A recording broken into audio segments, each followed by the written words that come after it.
Windows tool to find out which port an app is trying to use. I am guessing that Netstat shows apps in their ports that already have a connection, and it doesn't show or can't show an app that is trying to open a connection. If I have an app that's trying to connect to the net but is blocked by a firewall, how do I know which port it's trying to use?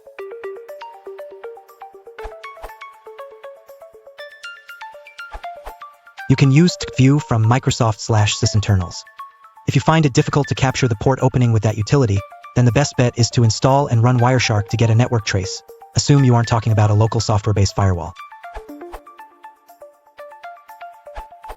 If it's a software firewall, then make an exception for the whole application so that you can easily check with Netstat or TPU which port it's using.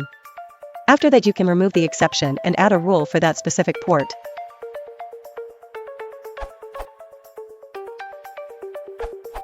Windows tool to find out which port an app is trying to use.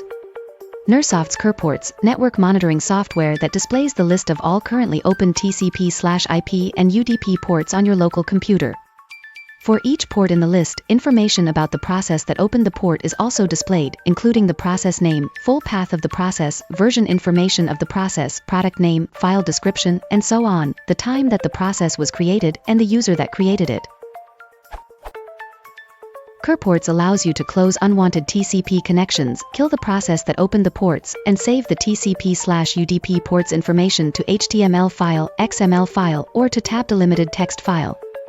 CurPorts also automatically mark with pink color suspicious TCP/UDP ports owned by unidentified applications, applications without version information and icons.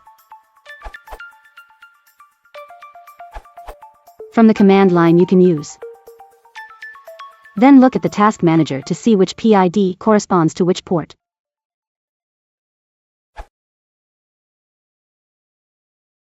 If you want to support the channel, please consider liking and subscribing.